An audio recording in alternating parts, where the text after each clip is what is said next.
फिर अहीतोपेल ने अबशालोम से कहा, मुझे 12,000 पुरुष छांटने दे, और मैं उठकर आज ही रात को दाऊद का पीछा करूंगा।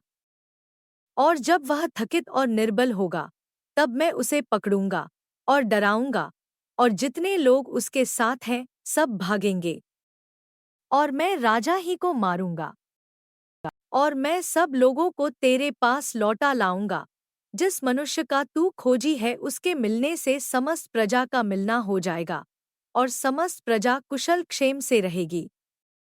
यह बात अबशालोम और सब इस्राएली पुरनियों को उचित मालूम पड़ी। फिर अबशालोम ने कहा, एरेकी हूशै को भी बुला ला, और जो वह कहेगा हम उसे भी सुने। जब हूशै अबशालोम के पास आया, तब अबशालोम ने उससे कहा, अहीतोपेल ने तो इस प्रकार की बात कही है, क्या हम उसकी बात माने कि नहीं? यदि नहीं, तो तू कह दे। हूशै ने अबशालोम से कहा, जो सम्मति अहीतोपेल ने इस बार दी वह अच्छी नहीं। फिर हूशै ने कहा, तू तो अपने पिता और उसके जनों को जानता है कि वे शूरवीर हैं, और बच्चा छीनी हुई रीछनी के समान क्रोधित होंगे। और तेरा पिता योद्धा है, और लोगों के साथ रात नहीं बिताता। इस समय तो वह किसी गड्ढे व किसी दूसरे स्थान में छिपा होगा। जब इनमें से पहले पहले कोई कोई मारे जाएं, तब इसके सब सुनने वाले कहने लगेंगे कि अबशालोम के पक्ष वाले हार गए। तब वीर का हृदय, जो सिंह का सा होता है, उसका भी हियाव छूट जाएगा। समस्त इस्राएल तो जानता है कि तेरा पिता वीर है, और उसके संगी बड़े योद्धा हैं। इसलिए मेरी सम्मति यह है कि दान से लेकर बेरशेबा तक रहने वाले समस्त इस्राएली तेरे पास समुद्रतीर की बालू के किनकों के समान इकट्ठे किए जाए, और तू आप ही युद्ध को जाए। और जब हम उसको किसी न किसी स्थान में जहां वह मिले जा पकड़ेंगे, तब जैसे ओस भूमि पर गिरती है वैसे ही हम उस पर टूट पड़ेंगे। तब न तो वह बचेगा, और न उसके संगियों में से कोई बचेगा।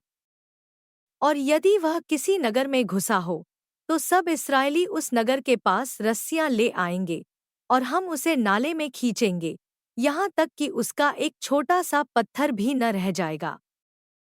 तब अबशालोम और सब इस्राएली पुरुषों ने कहा, एरेकी हूशै की सम्मति अहीतोपेल की सम्मति से उत्तम है। यहोवा ने तो अहीतोपेल की अच्छी सम्मति को निष्फल करने के लिए ठाना था कि यह अबशालोम ही पर विपत्ति डाले। तब हूशै ने सादोक और एब्यातार याजकों से कहा, अहीतोपेल ने तो अबशालोम और इस्राएली पुरनियों को इस प्रकार की सम्मति दी, और मैंने इस प्रकार की सम्मति दी है। इसलिए अब फुती कर दाऊद के पास कहला भेजो कि आज रात जंगली घाट के पास न ठहरना, अवश्य पार ही हो जाना, ऐसा न हो कि राजा और जितने लोग उसके संग हों सब नाश हो जाएं। योनातन और अहीमास एनरोगेल के पास ठहरे रहे, और एक लौंडी जाकर उन्हें संदेशा दे आती थी, और वे जाकर राजा दाऊद को संदेशा देते थे, क्योंकि वे किसी के देखते नगर में नहीं जा सकते थे। एक छोकरे ने तो उन्हें देखकर अबशालोम को बताया, परंतु वे दोनों फुती से चले गए, और एक बहरीमासी मनुष्य के घर पहुंचकर जिसके आंगन में कुना था उसमें उतर गए। तब उसकी स्त्री ने कपड़ा लेकर कुने के मुंह पर बिछाया, और उसके ऊपर दला हुआ अन्न फैला दिया, इसलिए कुछ मालूम न पड़ा। तब अबशालोम के सेवक उस घर में उस स्त्री के पास जाकर कहने लगे, अहीमास और योनातन कहाँ हैं? स्त्री ने उनसे कहा, वे तो उस छोटी नदी के पार गए। तब उन्होंने उन्हें ढूंढा, और न पाकर यरूशलेम को लौटे। जब वे चले गए, तब थे कुने में से निकले, और जाकर दाऊद राजा को समाचार दिया, और दाऊद से कहा, तुम लोग चलो, फुती करके नदी के पार हो जाओ, क्योंकि अहीतोपेल ने तुम्हारी हानि की ऐसी ऐसी सम्मति दी है।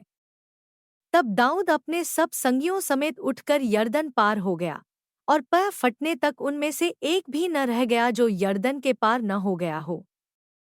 जब अहीतोपेल ने देखा कि मेरी सम्मति के अनुसार काम नहीं हुआ, तब उसने अपने गधे पर काठी कसी, और अपने नगर में जाकर अपने घर में गया, और अपने घराने के विषय जो जो आज्ञा देनी थी वह देकर अपने को फांसी लगा ली, और वह मर गया, और उसके पिता के कब्रिस्तान में उसे मिट्टी दे दी गई। दाऊद तो महनैम में पहुंचा, और अबशालोम सब इस्राएली पुरुषों समेत यरदन के पार गया। और अबशालोम ने अमासा को योआब के स्थान पर प्रधान सेनापति ठहराया। यह अमासा एक पुरुष का पुत्र था जिसका नाम इस्राएली यित्रो था, और वह योआब की माता सरूयाह की बहन अबीगल नाम नाहाश की बेटी के संग सोया था। और इस्राएलियों ने और अबशालोम ने गिलाद देश में छावनी डाली। जब दाऊद महनैम में आया, तब अम्मोनियों के रब्बा के निवासी नाहाश का पुत्र शोबी, और लोदबरवासी अम्मीएल का पुत्र माकीर, और रोगलीमवासी गिलादी बजिल्ले चारपाइयाँ, तसले मिट्टी के बर्तन, गेहूं, जव, मैदा, लोबिया, मसूर, चबेना, मधु, मक्खन, भेड़बकरियाँ और गाय के दही का पक्कीर दाऊद और उसके संगियों के खाने को यह सोचकर ले आए कि जंगल में वे लोग भूखे प्यासे और थके मांदे होंगे।